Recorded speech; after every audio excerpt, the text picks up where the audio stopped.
So very good morning student. I hope कि आप लोग जहाँ तक हम पढ़ाएं थे वहाँ तक प्रैक्टिस किए हैं, तो बिना टाइम लिए हुए उसके आगे बढ़ते हैं एक्सरसाइज में। एक्सरसाइज हमारा था 9.1 चैप्टर 9 का हाइट एंड डिस्टेंस।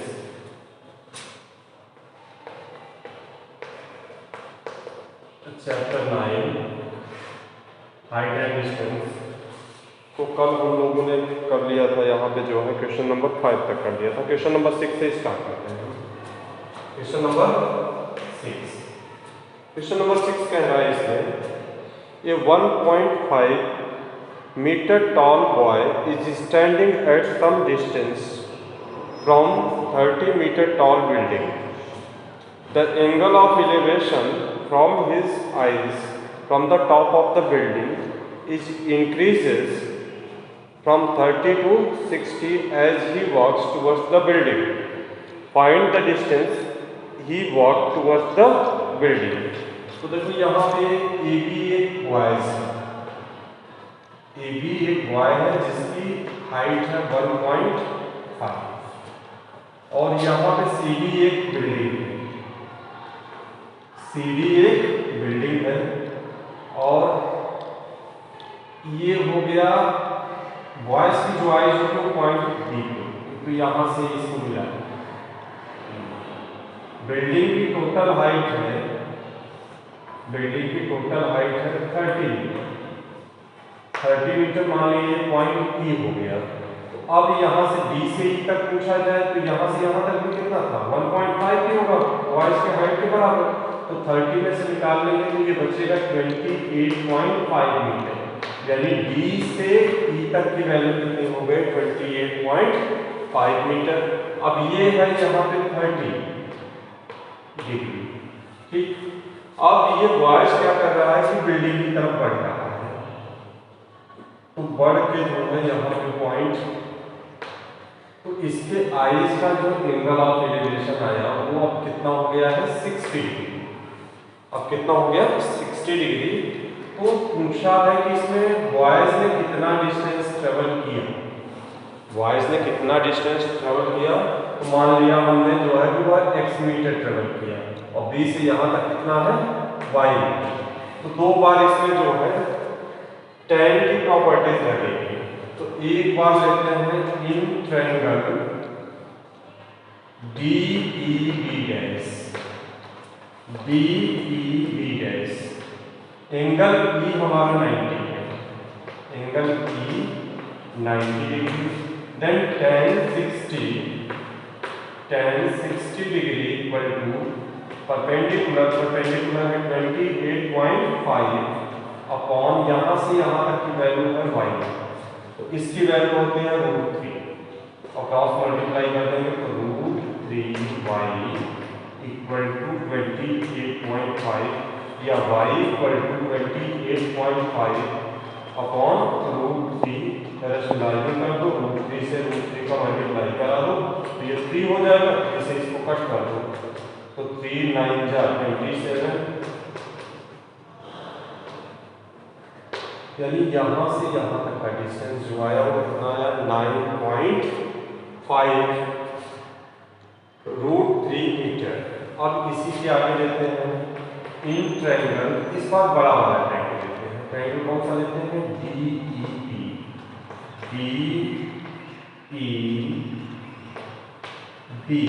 में एंगल E हमारा 90 डिग्री है। अब इस बार ये हो जाएगा tan 60, tan यहाँ पे क्या हो जाएगा 30 डिग्री, तो tan 30 डिग्री बराबर हो जाएगा परपेंडिकुलर 28.5 अपॉन बेस यहाँ से यहाँ तक पूरा लेना है। तो ये यहाँ से यहाँ तक x माने थे और यहाँ से यहाँ तक क्या माने हैं y, तो ये हो जाएगा x प्लस y। अब tan 30 की वैल्यू हो गई 1/√3 और ये हो गया 28.5 अपॉन x प्लस y का कितना वैल्यू आया था 9.5√3। क्रॉस मल्टीप्लाई करेंगे तो 9.5√3 प्लस x इक्वल टू ये हो जाएगा 28.5 रूट 3 या x equal to 28.5 root 3 minus 9.5 root 3 subtract कर लिए x इक्वल टू यहाँ पर हो गया 19 रूट 3 मीटर। आई होप सब कुछ इसमें क्लियर है, कोई डाउट नहीं है। कुछ पोर्शन इसमें कटा हुआ है तो इसको देख लीजिए फिर से।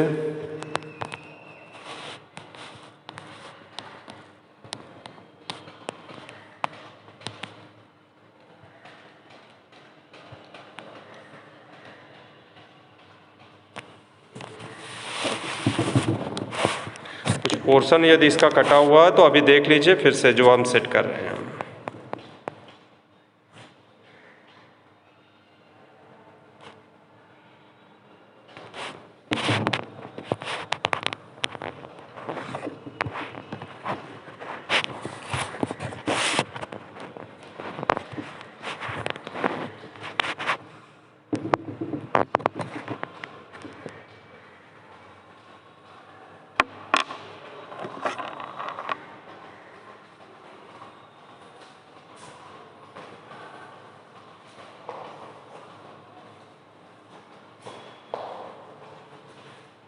तो ये हमारा क्वेश्चन नंबर 6 था। अब आगे बढ़ते हैं। नेक्स्ट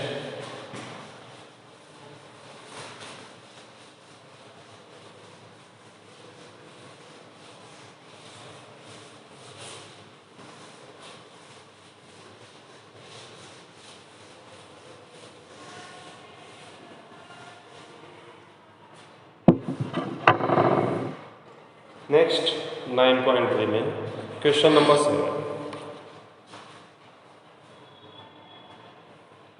क्वेश्चन नंबर 7 क्वेश्चन है from a point on the ground के किसी पॉइंट पर the angle of elevation of the bottom and top of a transmission tower fixed at the top of 20 meter high building are 45 degree and 60 degree respectively. Find the height of the tower. तो यहाँ पे देखो ये building है, क्या है ये building है, ये भी क्या है एक बिल्डिंग है।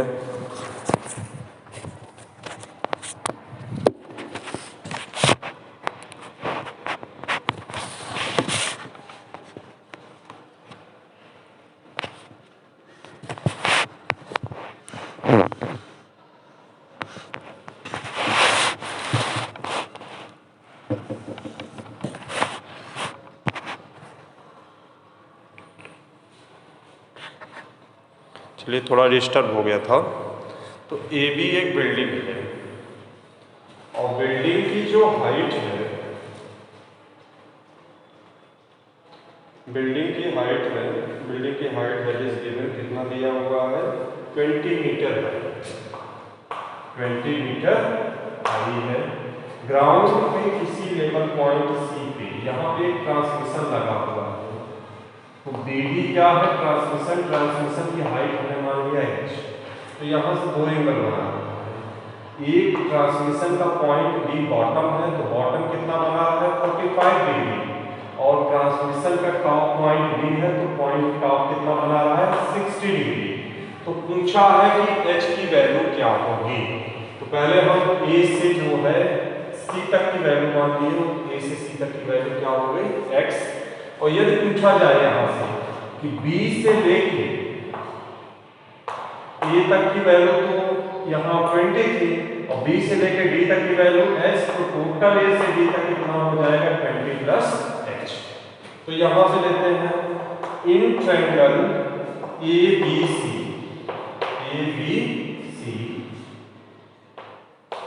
एंगल है 90 डिग्री, एंगल ए कितना है 90 डिग्री। इस एंगल को ले रहे हैं तो tan 45 इक्वल टू यहाँ से यहाँ तक perpendicular perpendicular 20 upon x tan 45 की वैल्यू मान होती है, x इक्वल टू कितना आ गया 20 मीटर। अब इसके बाद दूसरा लेते हैं इन ट्रायंगल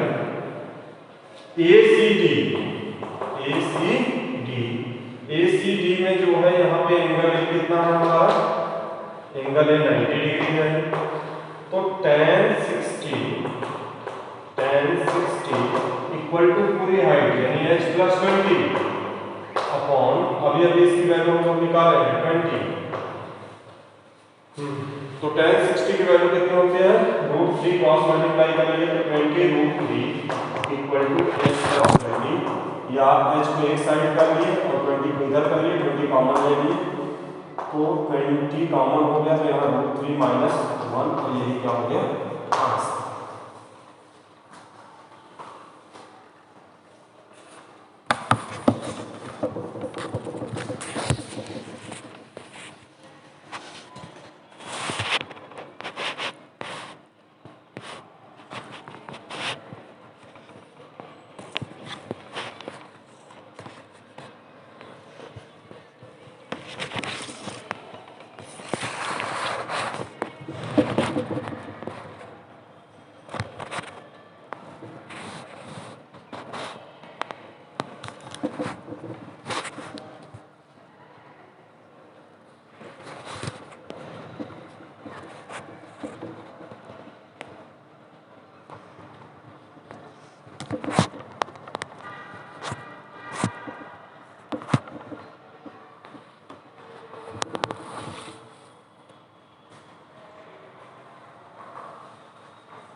नेक्स्ट है हमारा, नेक्स्ट क्वेश्चन आते हैं। आई होप इतने देर में नोट डाउन कर लेंगे, कोई प्रॉब्लम नहीं होगा।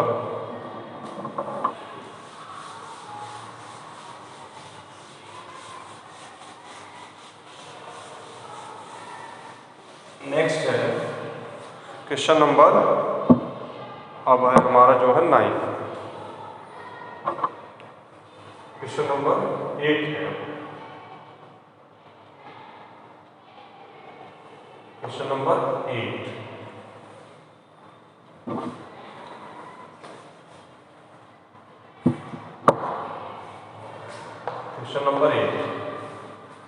क्वेश्चन नंबर 8 है, a statue 1.5 metre tall stand on the pedestal, top of the pedestal. एक पेडेस्टल है, सेंटर क्वेश्चन, एक पेडेस्टल ए बी है और इसके ऊपर कोई स्टैचू लगाया गया है। तो मान लीजिए BCA की स्टैचू है, AB पेडेस्टल है तो BC क्या है, स्टैचू है। और स्टैचू की जो हाइट दिया है वो 1.6 मीटर टॉल। और फिर उसके बाद यहाँ पे दिया है जो है, नेक्स्ट इसके आगे कह रहा है from a point on the ground level angle of elevation of the top of statute is 60 degree. Ground के किसी पॉइंट से, पॉइंट सी यहाँ से स्टैचू के टॉप का एंगल ऑफ एलिवेशन कितना बन रहा है, 60 डिग्री। और फिर उसे कर रहा है and from the same point angle of elevation of the top of pedestal. तो टॉप ऑफ पेडेस्टल कहें चाहे बॉटम ऑफ स्टैचू कहें, पेडेस्टल का टॉप कौन सा पॉइंट है, B, और वो स्टैचू का बॉटम कौन सा पॉइंट है, पॉइंट B। तो यहाँ से जो है सेम पॉइंट से एंगल ऑफ एलिवेशन बन रहा है 45 डिग्री। कितना बन रहा है, 45 डिग्री। तो पूछा है find the height of pedestal. तो सिमिलर क्वेश्चन है, यहाँ हाइट क्या मान लिया इसकी h, तो टोटल हाइट हो जाएगा हमारा h प्लस 1.6। तो A से C तक x मान लिए। In triangle ABC, triangle ABC में एंगल A 90 डिग्री है, एंगल A 90 डिग्री है। तो tan 45 यानी ये वाला angle, tan 45 equal to h upon x। tan 45 की वैल्यू 1 होगी, क्रॉस मल्टीप्लाई कर लिए, x equal to h। Equation number first. दूसरा हो गया इन ट्रायंगल, इसको डी मान लो, डी ऊपर सी मान चुके हैं। तो in triangle A B D में एंगल ए 90 था, तो tan 45 equal to H upon X ये हो गया। अब इसके बाद in triangle A C D में tan 60 डिग्री, तो tan 60 इक्वल टू परपेंडिकुलर हो जाएगा h plus 1.6 upon X, X मतलब कितना हो गया h, क्रॉस मल्टीप्लाई कर दे √3h इक्वल टू 1.6 और प्लस h कर दो, h को इधर कर दो और कॉमन ले लो, तो h इक्वल टू 1.6 या h की वैल्यू यहाँ रखेगा, h equal to 1.6 upon √3 minus 1, तरह स्लाइडिंग कर देते हैं, √3 प्लस 1 अपॉन √3 प्लस 1 से मल्टीप्लाई और डिवाइड कर देते हैं।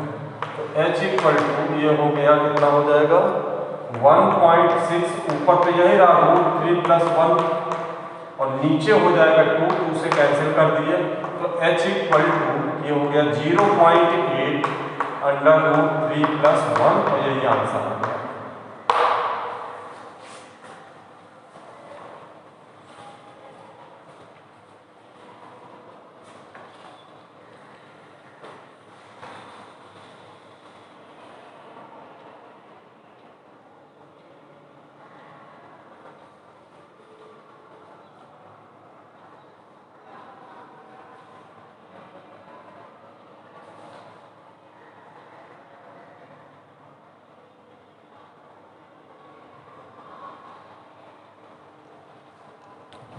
बढ़ते हैं नेक्स्ट क्वेश्चन की तरफ, question number 9। Question number 9,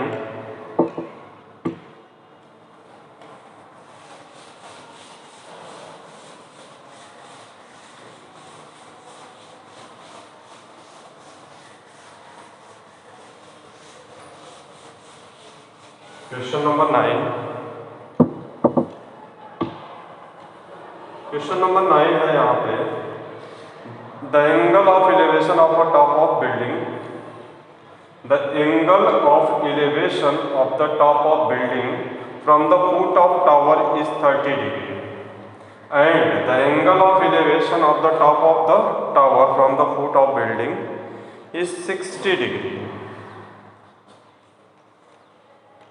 If the tower is 50 meter high, then find the height of building. तो देखो एक बिल्डिंग है यहाँ पे और एक टावर, तो मान लिया ए भी बिल्डिंग है और सी डी क्या है, टावर।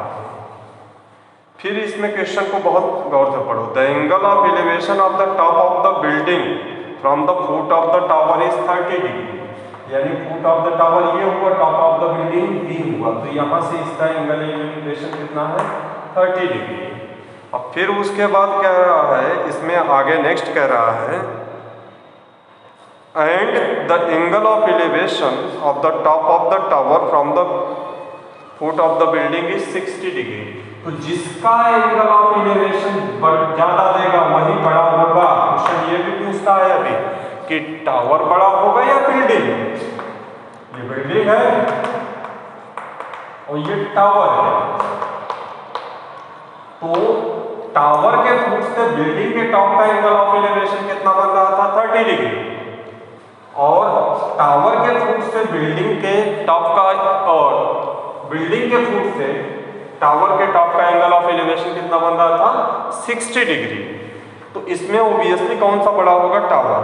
और फिर इसमें क्वेश्चन कह रहा है if the tower is 50 metre high, यानी टावर की हाइट भी दे दिया है कितना 50 मीटर, तो बिल्डिंग की हाइट पूछा है, तो बिल्डिंग की हाइट हमने मान लिया h, बिल्डिंग की हाइट क्या मान लिया h, और a से c तक की वैल्यू हमने क्या मान लिया x। तो इन ट्रायंगल पहले लेते हैं ACD में tan 60 equal to 50 upon x या इसकी वैल्यू होती है √3x इक्वल टू 50, इसकी वैल्यू होती है √3 क्रॉस मल्टीप्लाई करती है, या x इक्वल टू 50 अपॉन √3, ये यहाँ से यहाँ तक वैल्यू आ गया, इतना लिख के छोड़ दो। ठीक, अब फिर लेते हैं इन ट्रायंगल, इधर ले रहे हैं ABC, तो ये एंगल 30 है, तो tan 30 equal to h upon x का मतलब कितना है, h अपॉन x ही रखो। ठीक, tan इसकी वैल्यू हो गई, कितना हो गया जो है यहाँ पे 1/√3 और x अपॉन इसकी वैल्यू हो गई, यहाँ पे रखिए जो है x का कितना निकालना है 50 अपॉन √3, तो √3 ऊपर चला जाएगा, चाहे ऐसे ही कर लो 50 अपॉन √3 को क्रॉस मल्टीप्लाई कर देंगे तो h इक्वल टू 50√3 और 1 अपॉन √3 तो पहले से ही यहाँ पे था, तो x इक्वल टू हो गया 50/3, चाहे इसको ऐसे लिखो, चाहे 16 कंप्लीट 2/3, चाहे ऐसे भी कुछ बच्चे लिख लेते हैं 16 पॉइंट बचेगा 2, तो 6-7 मीटर है।